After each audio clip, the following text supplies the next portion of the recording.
Okay, it's 5 p.m. So once again, hi everyone. Welcome to our ACE COVID-19 seminar series. This is Carmen from ACE, and I'll be your host for today. If you're new to ACE, we are a national private sector-led organization. Our primary mandate is to support tech-based startups, and a lot of our efforts are focused in building a dynamic and sustainable ecosystem in Singapore. So the topic for today is storytelling techniques to win more business during COVID. And we are happy to have partnered with HiSpark for this session today. So to those who are new to HiSpark, they are a presentation design agency. And from HiSpark, we have Kai Sing here today. Hello, Kai Sing, to share with us valuable tips. She is the lead trainer and consultant at HiSpark, and Fortune 500 companies rely on her to clarify and differentiate their brand's messaging in high-stake moments. Okay, so without further ado, let's jump straight in. So, Kai Sing, as a storytelling strategist, could you just tell us what is storytelling exactly and why do we tell stories? Right. I'm pretty sure all of you know why we should tell stories, otherwise you wouldn't sign up for this webinar. And what are stories? I think it's such a buzzword these days, right? But it can manifest itself in different forms, be it whether it's web copy or presentation or just general conversation. And I think rather than asking what is stories or what are stories, we need to ask ourselves, what are some of the key components of a good story, right? It's very easy to tell stories. In fact, all of us are storytellers, but in order to tell stories strategically, in order to get to an outcome, I think that's the difficult part. And which is why we're here today, right? Because you understand the value of using emotional connection in order to differentiate, in order to get people to remember. So stories help people to connect with you in order to see whatever that it's extremely ordinary looking into something that it's valuable and relevant. Yes. So I guess the connection about people makes it a bit more special. And I mean, it not only conveys like messaging, for example, it probably conveys like culture, history, values, and everything that you have as well. Yeah. So in light of the global like lockdowns and travel restrictions, we have heard of a number of businesses that had to pivot their sales strategy to focus more on, say, inbound business development and operations. So then my first question the big question for today is, how then will stories help attract our target market during COVID days or even into the new normal as well? Like, should we focus on emotional selling? And also there's this part about what about giving away freebies, as a way of establishing your brand message? Right. Wow, good question. In fact, I think there are a few questions, right? So yes. Should we focus on emotional selling? I think the answer is yes. Why should you not? But I think perhaps the intention of asking this question is whether we are selling things that people do not need, right? So we make sense of things and we give meaning to things because of emotional connection. So stories help to kind of package facts and contextualize it so that we can relate. Definitely, you have to appeal to people's emotions so that it can inspire an action. But it doesn't mean that you're going to sell something that they don't need. In fact, it's quite the opposite. Using emotion to sell is just making people value what they need even more. And sometimes we don't know what's good for us, right? For example, if I say exercise, everyone needs to exercise, but there's a lot of inertia, there's a lot of resistance. So if you know that someone is actually on a downward path, and might potentially get unhealthy and get several critical illnesses, then you can use stories like cautionary tale in order to get the person inspired to do something about his or her situation, rather than just waiting to say, it wouldn't be me.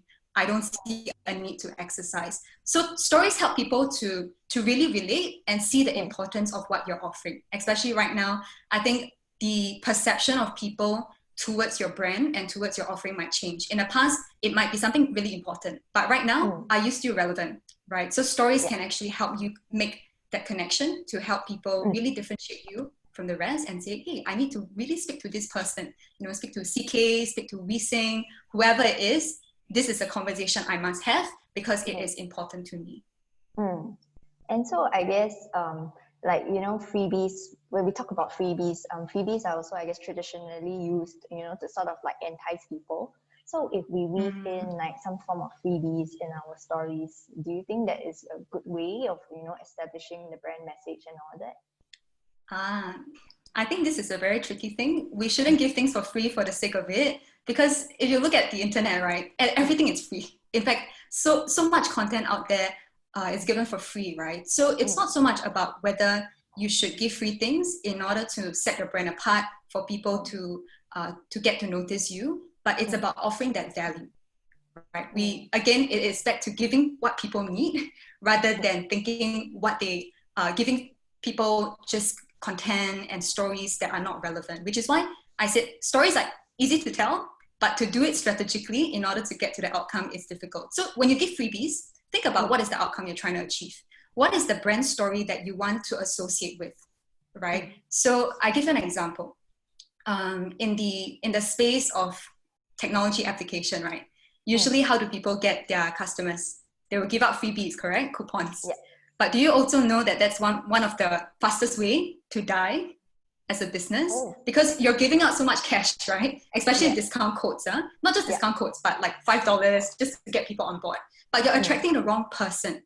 So when we tell stories, it's very important to know who we're telling the stories to. And are we using that stories to attract the right people?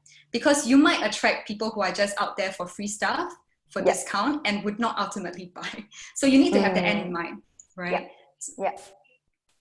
Yeah, so I think if we can take a look at, I think Shopback, it's one of the best examples. So in a business model standpoint, when they give out anything free, it actually leads to a conversion. For example, if I were to refer Carmen, you to the app, in order for you to actually get the discount, you need to make your first transaction. Then there is a win-win situation, right?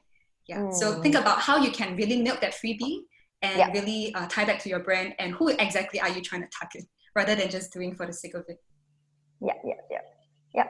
So okay, interesting that you actually brought out the point about application, because actually I was about to move into application as the next part. So I mean, okay, so assuming that today I am a business owner, and I guess we've got identified our target market and who we want to target, like the end goal in mind. But because of, I guess, the natural, the market sentiments now, it is a little more, it is quite negative, globally. A lot of companies are also operating on a more conservative budget now. And so they will also be a bit more risk adverse. So like even for projects that are seemingly okay, they say, okay, yeah, we will proceed with it. But they are more likely to scrutinize things before they actually give the go ahead. So in this case, when we have actually identified something and we're ready to work on it, how can we identify hidden objections and then subsequently overcome them? Right. I think before we move ahead, just so I can contextualize this, right? Because I believe everyone here belongs to a different industry. So if I can get those who are listening to type in the chat, which industry are you from? The reason why I ask about this is because in different industry, we would face very different challenges and objections. And there is really no clear-cut way, just like stories. You cannot use the same story for two different set of audiences. Always contextualize and try to make it relevant.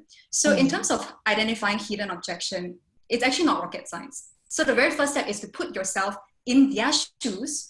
It's completely fine for them to be skeptical, because if it's you, if you're the paying customer and you're about to part with maybe 5 or 6 figures, you want to make sure you are making the right decision, right? So don't fault your client for asking you too many questions, or don't fault them for actually having certain concerns, because they are just human beings and we make the same decisions, going through the same thought process like them, right? So one surefire way in order to overcome hidden objections, or rather objections that are beyond the surface, is by asking why a couple of times. So for example, if they say maybe, let me think about it. You can ask them, what are your concerns, right? And then they can say, I'm not so sure whether this is right for me. Then give a sense of curiosity to say, oh, I'm curious to know why. Then ask why again. Then they might uncover to say, oh, maybe I don't have the budget, right? Or maybe it's just they are not so sure how your product, your solution would help them achieve certain result, or this is something that they should prioritize. So we can make assumption. Making assumptions is better than not making any assumption and just thinking what is good, then we put it into our story. So making assumption, it's one. And if you can validate that assumption by asking them directly, what is stopping them from making that decision, then you would know for sure whether you can address that concern or not. Because sometimes we realize that when people say no, we dismiss that immediately, just like, oh yeah, unlucky us, right? But if we uncover, we realize that actually maybe they have misinterpreted our offering. Maybe in terms of timing, they feel that it's not right, but actually that is a misconception. And you have that opportunity to then use stories, use case study examples to then turn the situation around. And I'll give you an example. So last time, one of our clients, they're in the mobility industry, right? And they're pitching for $1 million project. So one of the downside and the reason for people to say no to them is because they are an Asian company. They're founded in Asia and they're pitching for a business in the US. So there is a fear that they cannot understand the cultural context. And it seems like being Asian, it's a wrong thing. Being an Asian company, it's a disadvantage. So what we did was we list down all the different objections, why being an Asian company is bad. In the presentation itself, in the story, we break that misconception to say, indeed, our company understand the culture. In fact, working with us, it's so much better than working with American companies or companies in your local context. Because Asian, we are known for loyalty. We are known for being meticulous, detailed, and a lot of cultural values can actually translate into the customer experience, into the outcome that they want, right? That they desire. So it's about changing the situation around from something that seems quite pessimistic, ask questions, and then make it optimistic and align with their values, their belief. And that's what storytelling is about, generally. Yeah. And so then what do you think are some, I guess, essential components, like practically, that will really appeal to, prospective clients? Right. There's a lot of science behind storytelling, and I can go on about the list of components, but generally, if you can, for this COVID situation especially, if you can answer these 3 R's, right? So please take your pen and paper and write it down. So the 3 R's, number 1, it's relevance. Is your offering right now relevant to your audience? And also, who are you pitching to, right? Because maybe in the past, before COVID, you might serve a wide spectrum of target audience. Yeah. But some of them, even though your offering is valuable, they really just do not have the capacity and resources in order to work with you. Yeah. So you might want to move towards another target audience and see, hey, who can you relate to the most? And why is your offering much more relevant than before? So in a sense of storytelling, right? Why is storytelling so much more essential as compared to pre-COVID? Because everyone right now is on digital. And if we don't use emotional selling and we don't connect with people in a very emotional way and relevant way, then you would just be buried in the sea of noise. There's no way of standing out. There's no way to differentiate yourself, right?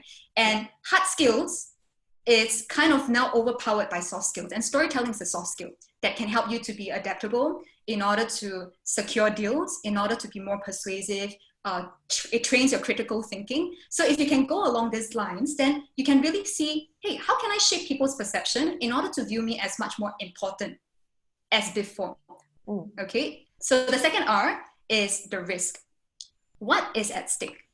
If they don't go with you, if they don't, say, buy an insurance product, like say we think it's from the financial advisory, right? If they don't get people to manage their wealth, what is at stake?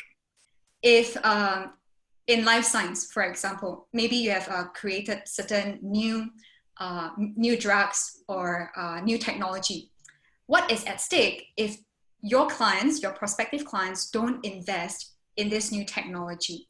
What do they stand to lose? We are all very risk averse, right? So if you can make the risk of not changing more than the risk of changing, I repeat, if you can make the risk of not changing more than the risk of changing, then suddenly even the most skeptical and risk averse person, they would shift their perspective to say, hey, if I stay put, it is very threatening and I'm uncomfortable with risk, hence let me go with change. Hence let me, maybe go with McEnroe or Desmond, whoever it is, because I feel secure working with this person.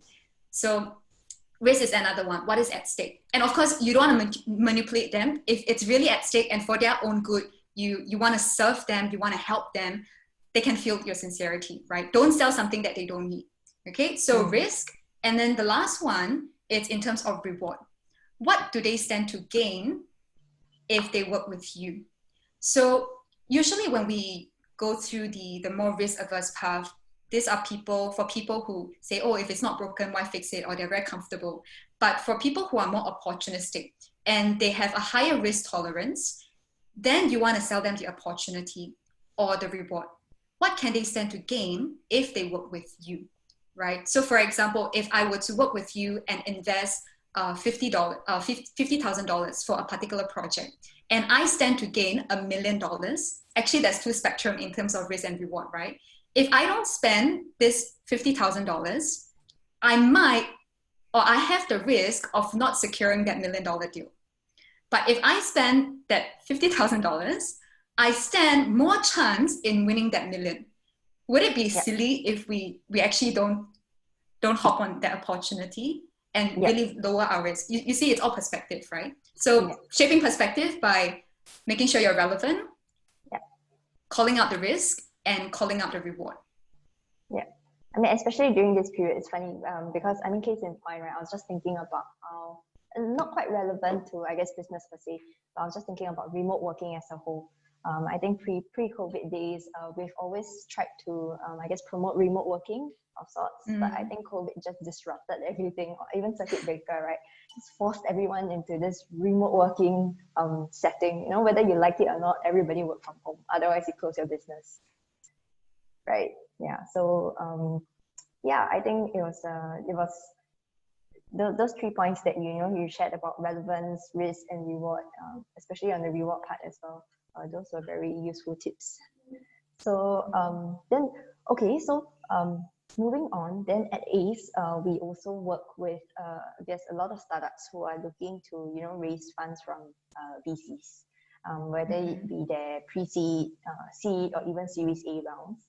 So would the same techniques apply to those who are looking to pitch to investors? Yeah, definitely. So stories, there's a set of principles that can be applied throughout, right? And of course, you have to contextualize it. So for investors, it also depends on which stage of investment, which stage are you at, right? If you're a seed funding versus Series A, how you pitch would be very, very different. In fact, I think after this particular session, somewhere down the road, one of our clients from Cellphone, Rohan, CEO of Cellphone, he will be sharing on this topic. How do you raise funds during COVID time? But pertaining to storytelling, I would say the relevance is very, very important. And you also have to know that the risk and reward, right now, investors also have very different amount of resources and capacity, and they might be looking at other avenues. So you also need to know, in storytelling, you need to set a benchmark and know who you're competing against. Because the thing about storytelling is everyone can tell the same story, right? There is a problem, there is a solution. But in order to tell a story with a differentiated problem, it's very difficult. What do I mean by differentiated problem? So for example, is the problem that I'm solving the same as my competitors? Are there certain gaps in my competitor's solution that is a problem which I can fill?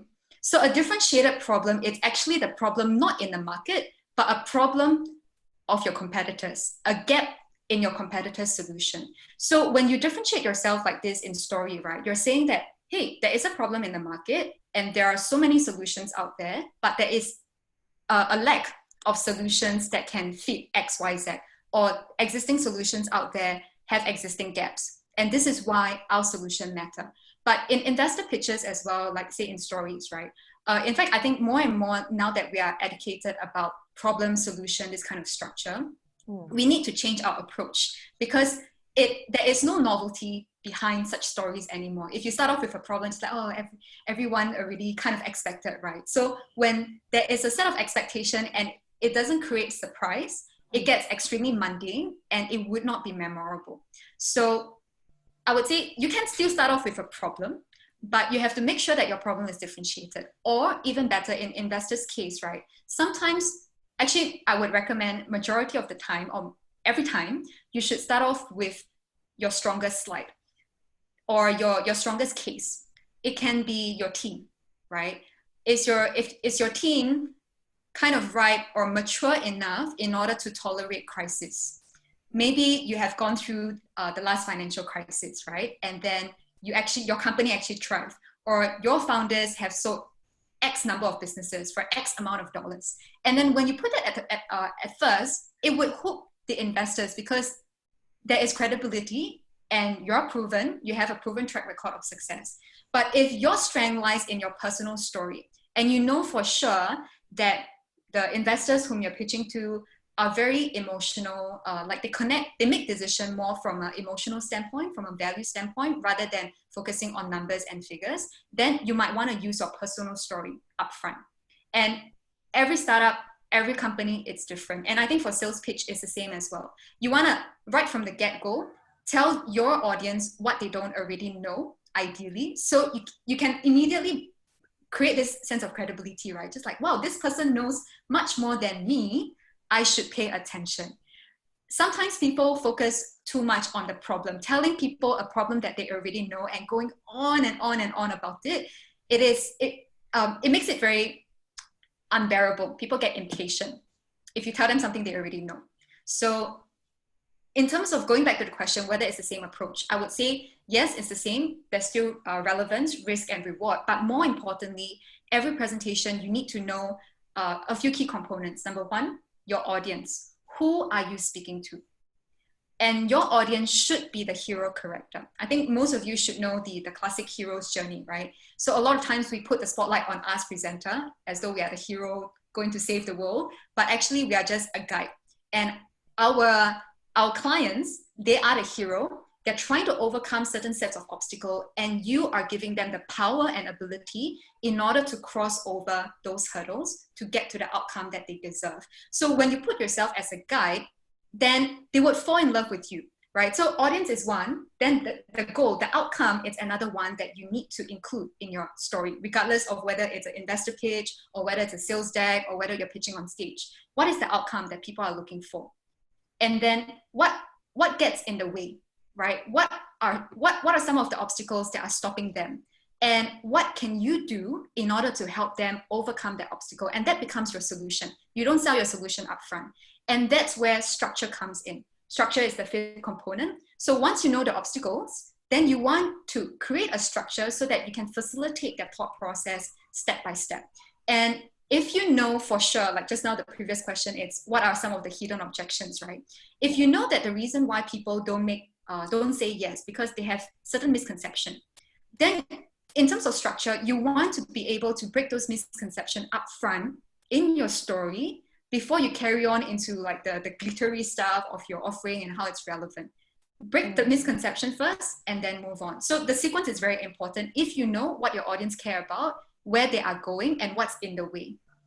Yeah, so I hope that makes sense. Yep. And so just now you also mentioned, you touched a bit about slides, right? So I was also wondering, so when it comes to like pitching to investors, I guess your presentation deck is also somewhat important. It has to be, I guess, visually, as much as the sequence and the content is important. I would presume that it has to be visually appealing as well. So do you have any tips on that? Okay. So this is a very dangerous word, visually appealing, or two words. Why do I say dangerous? Because I think sometimes we think of appeal as something that is aesthetically pleasing, right? And the thing about aesthetic or making your slide look good is sometimes it can bury your key message. So I would say more accurately, it's how can you use visuals in order to amplify your key points to make it so clear to your audience that it's hard to ignore. And how can you use it to resonate? So it's always outcome focused. So when we design slides, it's not to say, can I make this slide look nice? If you come to us, say, Kai-Sing or team, can you make my slide look nicer? We'll say, sorry, that's not our job, okay? We are making visual work for you. So in terms of visual design, always ask yourself, in terms of functionality, when you put in a particular shape, a color, does it serve a purpose in helping your audience understand? Or is it just because you think it should be there because it looks cool?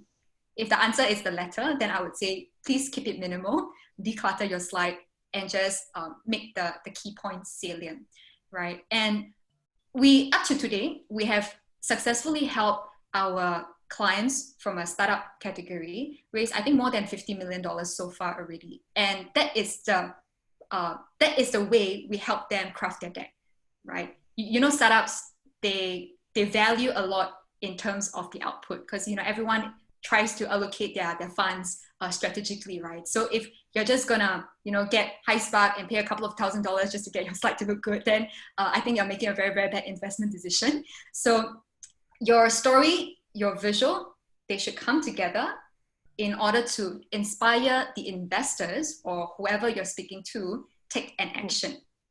And that should be a high ROI. And so actually this question just came to mind, right? So when we've been talking about, you know, making your stories sort of like come together or know what you are selling, is there a limit to the number of stories you're telling? Is it like one big story, or is it like, you know, many stories coming together? Right. Like, how many stories should you tell? This is a little bit tricky. It depends on the allocation of time and who you're speaking to, and the kind of stories you're trying to put inside a story and whether it connects to one another. So you can take a very simple rule. In your entire presentation, there should be one core message. So with that core message, if you can just take a look at this, right? So this is the core, and then you have the petal. So you have branches going outwards. Maybe my core message is that storytelling can help you convert your, can turn proposals into agreement, right? So this recently was one of what our clients say, converting proposals into agreement using stories. How can we do so? Then you branch out. That's one point. Then maybe you can tell a case study of your past client who actually did it a certain way, just facts and figures, but story change it around. So that's one story on its own, case study. And then there can be another story to talk about cautionary tale. If you don't do this, what is at stake, right? Then there can be another story. So as long as you have a very clear anchor point to draw all your other supplementary stories to, then regardless of the number of stories you tell, it wouldn't be so confusing. Then, of course, visual design to facilitate the audience thought process in terms of segmenting your key points and key stories, that's important as well. So it's a collective, and I think without me seeing your stories, it would be hard for me to pinpoint whether you're on the right track or not, because every situation is different. Wow, that's a lot of information in the last half an hour. Yes. So I mean, I guess at this point, right, I thought it will be good to actually answer some of the COVID-related questions that we have. So we, in light of, you know, all that you have actually shared, I believe some of the companies here, they may actually be business owners who have actually tried, I guess, increasing their revenue during this period, and they have faced obstacles. So can I ask, if you are in the audience today, you can either submit your questions to the Pigeonhole link that's shown on the screen now, or you can actually turn on your video, introduce yourself briefly, your name and which company you are in, and I guess share with us some of the obstacles that you have faced and would like to seek some advice. Actually, while waiting for the questions to come in, just a reflection on COVID, especially in terms of making our stories more relevant, right? So I know that the travel industry is badly impacted. We all know that we can't travel no matter how hard we want to, right? I mean, with phase 2 is a separate story. But if you go and look at Agoda, hotels.com, or all the other travel sites, you would realize that their website, which is the main driving factor or like a main conversion machine, has very little change. And they are not telling their story in a different way. So you need to be very certain that before COVID and during COVID, your story shouldn't stay the same, but your core brand value might be still intact. What do I mean by that? For example, in the hotels industry, right? Why do people need to go on a vacation or stay at a hotel? What is the risk of not doing so? Or what is the pain that they're trying to solve? In essence, they're trying to escape from this noise, from this stress, right? So hotels.com, if you go and look at their website, they actually have this small segment where they reposition their offering and target people from the front line, so frontline workers, to say you deserve a break. And these are some packages which you can consider. But if you go to all other websites, no contextual, it doesn't make their offering relevant. There's no reward that it's relatable as well. So when we talk about changing our story narrative in COVID situation, it's not to say we should pivot our offering or pivot our business approach completely, but it's to know what is your core purpose of existing. Is there any way in order to then repackage, right, to appeal to the right target audience? And you're still solving the same pain point. In this case, healthline workers, they need, I mean, it's so much more relevant than before in order to get rested, because they're under immense amount of stress. Just having a getaway and isolating themselves, it's like luxury, right? It's as good as traveling overseas. And if you can't go overseas, and then what is it that you're selling prior to COVID? Is it hope that you can escape again? It's like escape your 9-to-5 job or your desk job, and then just have some time for yourself or your loved ones, right? And there is this glimmer of hope, something you say 9-to-5, you work very, very hard in order to achieve that outcome, to finally get to travel. So it rewards you. Then now if we can't travel, can you still sell hope? You can still sell hope. Why don't, in this case, you might pivot your offering a little bit, right? So rather than selling a plane ticket, you might say, why don't we plan a trip? Why don't you create an experiential exercise, an experiential journey in order for people to plan their trips, so that is the hope that after phase 3 or this whole COVID situation, they will work with you because you are so memorable already. They're part of your journey. Then when it comes to that time, they would choose you, right? So I think people don't understand the severity of this enough in order to really contextualize our message for the right time, for the right audience. Yeah, so that's just something to take note of. But I guess since we've been talking about on and on about storytelling, like, selling techniques, there's this question that I see. This person asked if it's more applicable to B2C companies as opposed to B2B. What's your take on this? Not at all. In fact, our clients are all B2B clients, just so you guys know. So for example, a lot of the payment gateways, they're trying to sell businesses and merchant solutions, right? So if you just show a bunch of facts to say, oh, consumer trends, more people are actually shopping online, this and that, and give that to merchants, they will likely not buy it, because it's like, I have to pay more just to engage you, and I would rather, some of them even rather use cash, right? Minus all the tax and miscellaneous costs, etc. So instead of just putting facts out there, storytelling techniques help to package and contextualize it into a customer journey. To say, I mean, in fact, we did a couple of playbooks for their different departments, right? And it was very well received. So weaving data into a customer journey to say, this is what your customers is going through on a day-to-day basis, and these are the amount of opportunities you're missing out on different customer journey touch points. And this is the potential amount that you can make backed by data, right? And then now it becomes very, very appealing. So storytelling is not exclusive to just consumers, and it's definitely not in the context of just bedtime stories. The principles can be applied anywhere and everywhere. If you keep your audience at heart, make it relevant to them, you would be able to get them to buy. There's a difference between, so I don't really like selling. So there's a difference between selling something and getting people to make that buying decision. So this is something that I've advocated for many, many years for now, because personally, I hate salespeople, right? I hate salespeople, especially, I hope there's no insurance agents out here, especially insurance agents, because they're always trying to push to me something that I feel I don't need. And it's like sell. But when I feel, so recently actually, one of my financial advisors is here.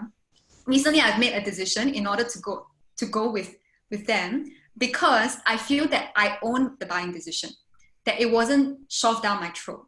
So there's a difference between selling people something and getting people to buy, and we should do the latter. So on this note, right, there was actually another related question that someone asked. If Krishna, hi Krishna, KK, she asked, which industry in your view has actually embraced business storytelling more than others? All right. I think it depends on different markets. So definitely the consumer brands have adopted storytelling a lot more. Because generally, I think that's how consumers are buying right now and making decision. In a B2B space, I think there is a lack of adoption in storytelling. Most of our clients actually belong to the tech industry. So from that front, just with the people that we are working with, tech companies are embracing more and more storytelling techniques. Why? Because they know that no longer can they just sell based on the number of features they have. You know, in the past, it's just like, oh, any new product. Even right now, if you see iPhone, every single release, what is the change? It's like it's minuscule, it's insignificant. And why are people still paying for these brands? Because of this brand story, right? So tech companies, beyond just B2C, if you're looking at selling enterprise products, they are also, depends on who you speak to, right? So a lot of our clients are they speak to marketing folks, or they speak to people who do not know all the technical jargons and do not care about the list of products and features you have. They just care about the outcomes. So our clients are wise enough to actually see that, then they embrace storytelling. So I wouldn't say there is a specific industry, but people who are mature and wise enough to know that storytelling adds value and differentiates you, they would embrace story regardless of their industry. And I hope all of you belong to that category. You're wise enough to embrace storytelling and see the value. Yeah. Okay. So before we go on to the next question, I just wanted to say that because of in view of time, we may not be able to address all the questions here, but this link will actually be available right until, I guess, the end of the week. And so if we are unable to answer your questions here, we will take them offline and we will actually reply your answer, give you a very short reply. So check back if your question hasn't been answered today. Yeah. So maybe Kai-Sing, do you want to choose the next question? Sure. Hang on. So just before I forget, because I know there's a lot of you here, and if you need further assistance and really need your questions answered, I think the most important part is for you to apply your story in your business to get outcomes. So if you'd like to, we're actually offering a free consult. If you want to get results, call us. Then we can audit your presentation or your story and see what gaps. We'll give you actionable advice. In terms of picking, so that the link is in the chat. In terms of picking the other question, hang on. If it's a tender for all companies, everyone will have a chance to present. Is there any way to make your tender bid more attractive? Yes, I think especially right now we have to pitch virtually. So when it comes to design, just now there was a question on design, right? Design being functional. In this case, you might perhaps send that slide document to the stakeholders even before your virtual presentation so that they can look through that and then have some discussion pointers. So in terms of making your tender bit more attractive, not attractive in terms of look, but in terms of story, right? There are a few components, like I mentioned, that the 3 R's, relevance, risk, and reward, and also definitely differentiation. So I talk about differentiated problem. Are you solving a problem that other people cannot solve? And then finally, like whatever we have covered just now, right? Uncovering hidden objections. So if you know for sure, like if you can just put yourself in their shoes and be the most cynical and skeptical person on earth and just shoot your ideas down and shoot your proposal down, what loopholes can you find? And you would realize that actually, maybe even the original idea, which you think is great, is no longer great anymore. So presentation or stories, it's just a vehicle for you to communicate your message. But what is the most important is still the strategy and substantial value. That's why the clients we work with, usually they have a great idea. They're just very, very frustrated that they can't package it to appeal to their target audiences. So from this standpoint, there is a case study. Okay, so there are a couple of questions you can ask. Number one, what are some of the potential objections? Who are your competitors? How are you so different?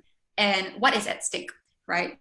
When we asked all this set of questions in the past with one of our clients, especially clients with very ubiquitous offering, they are pitching against competitors who are offering the same exact thing, then it becomes really tricky. And at first they engage us to say, hey, can you spruce out our deck? That's how we want to differentiate ourselves, right? And then we start the whole interview process. We interview even up to the CEO, the proposal team, the sales team. And we got actually to meet this one guy who used to be from the client side of the table. We said, we have to speak to this person. And we asked that person, in the past, how do you choose the right vendor to go with? And then, you know what he said? It was so shocking. He said, to be honest, I've been in this industry for more than 2 decades, right? I've seen all the charismatic salesmen with all the bells and whistles. And I'm really, really frustrated and impatient with all those bells and whistles because I know they always overpromise and underdeliver. I've looked past their mask. Usually charismatic salespeople, they sell really well, but they don't execute. So all I want to know from a client perspective is, can you execute on your plan as promised? And when a crisis happens, how are you going to resolve it? What happens on the ground? Let me speak to the person from the ground level. Let me ask them questions. And it changes the entire dynamic of the presentation. It's no longer what goes inside the deck. It's even who should you send overseas to make that pitch. Should you just send salesperson? Or should you actually send the ops guy that might not be very charismatic and eloquent, but is there to help answer any technical questions, any questions related to the ground level, right? So when we look at stories, to kind of sum it up, when we look at stories, we cannot just look at stories from our perspective. We have to be able to listen to our client side of the stories as well, to understand the challenges and the frustrations they're going through in order to then embed their story into your narrative, regardless whether it's on a website or on a presentation deck. When you embed that, they would say, hey, that is me. You have solved people exactly in my position and helped them achieve outcome. Wow, amazing. I want to talk to you, right? So that is how you make your tender attractive. When people can see themselves in your narrative, that'll have won. Then the next is just all the more detailed stuff, pricing, and then protocols, policies, etc. But once you get past that stage, it will be so much easier. So I hope that answers your question, Anonymous. All right, cool. So I think I've covered a lot of grounds, and to be honest, I think within 45 minutes, it's very, very difficult for us to really nail down exactly in your business, what do you need. So as mentioned again, we are offering a helpline over here in the chat. If you need, and especially if your business, if you have a very high stake moment, right? Say you're pitching for a 5 to 6 figure kind of fund, then we really want to help you, especially if you believe that your idea is great, but you're just extremely frustrated to get people to understand you and to be relatable. Then let us help. We love helping people with who are providing great value. And no commitment. So this is absolutely free. We would not give you something you don't need. We get you to make the buying decision, okay? Can I just say grab it, because it doesn't come very often. So if you are here today, you're very lucky. I thought we would just take one last question. So the question about key skills. So I think it was interesting to note that apart from, I guess, questions on, how can we use and apply storytelling techniques in businesses, I guess there's also this group of people who are looking to go into storytelling as a profession. And so in your opinion, what are some of the key skills that story strategists should be equipped with? How can we build or, refine some of the skills? Wow, this is, it's a long list, but I would say I'm happy to, like to receive this question. Right. I'm happy to receive this question because I think this person recognizes that it's something that you have to develop. It's a skill, not a knowledge, right? So the top few ones would be number 1, critical thinking and having a high level of empathy. Number 2, in order to put yourself in the audience perspective. And then number 3, just having that sense of awareness. What do I mean by that? So in order for us to be extremely persuasive, right? I don't believe it's about reading books and understanding all these techniques. In fact, you already have the know-how if you're more conscious of how you make decisions. If you want to learn how to persuade other people, first understand how you yourself as an individual is being persuaded on a day-to-day basis. How do you make decisions? What to wear, what to eat? Every single time you draw, before you arrive at a conclusion, you will go through this thought process. Yes, no. And this is the very same thought process that your audience might have as well before arriving at a conclusion of whether they should go with you or they should say no or walk away, right? So when you have that level of consciousness, you can start drawing learning from every single moment in your life. And from a very neurological standpoint, the more dots we can connect with our experience, with our knowledge, the more memorable it would be. Then you can truly transform your learning into a skill and skill into outcome. So this is something that we often embed in our training programs as well, right? So in terms of building a skill, actually, since you pointed it out, just a very radical thought. If you like to build this skill, I would say tell stories every day by being more conscious of the stories around you. You can actually add me on LinkedIn. I'll put down the link later on. And maybe we can start on the 15-day challenge, 15-day story challenge, right? Instruction would be, let me think. Okay, so imagine, so every day on LinkedIn, you would post either a business story that you're inspired by, and then you'll break down what are some of the key story learning points you have learned in terms of storytelling technique. Every single day, if you do that, it actually trains you to be more conscious, more aware. It trains your critical thinking, and it helps you to empathize. So the 3 points that I've mentioned. So 15-day challenge, add me on LinkedIn. What is my LinkedIn handle? I can't even remember. Ko Kai Sing. Yeah. Okay. So, yeah. And please tag me so I know you're on the challenge, that I can also maybe start. And yeah, so I guess with that, we have come to the end of our Kopichat for today. Thank you, Kai Sing. I hope the session has been helpful to the rest of you here who has been listening to us, as it was for me, definitely. I'm no expert, and I think I've also learned a couple of techniques myself to actually apply in my work. So it's quite interesting.